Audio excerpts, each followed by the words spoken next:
আমার ছেলে শমশের আহমেদ খান, শমশের আহমেদ খানের প্রথম বিজয় দিবস, প্রথম 16ই ডিসেম্বর।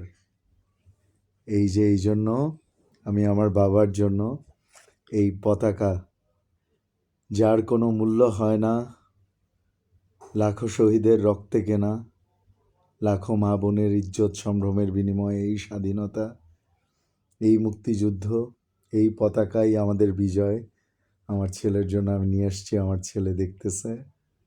মাশাআল্লাহ, আলহামদুলিল্লাহ। বাবা, দেশপ্রেমিক একজন মানুষ হবা। দেশের জন্য সব সময় ভালোবাসা রাখবা অন্তরে। দেশের জন্য সততার সাথে কাজ করবা।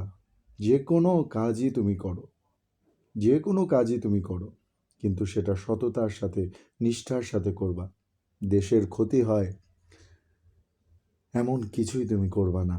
একজন খাঁটি দেশপ্রেমিক মানুষ হিসেবে বাবা তুমি গড়ে উঠবা ইনশাল্লাহ। দেখো বাবা, দেখো আমাদের পতাকা, দেখো। এক সাগর রক্তের বিনিময়ে বাংলার স্বাধীনতা আনলে যারা, আমরা তোমাদের ভুলবো না, আমরা তোমাদের ভুলবো না। তাই না বাবা?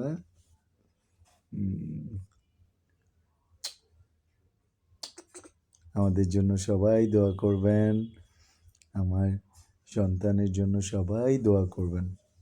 হ্যাঁ, আল্লাহ আপনাদের সবাইকে সুস্থ রাখুক, ভালো রাখুক। আল্লাহ পাকের কাছে খাস দিলে আমাদের জন্য দোয়া করবেন, আমাদের দেশের জন্য দোয়া করবেন ইনশাআল্লাহ।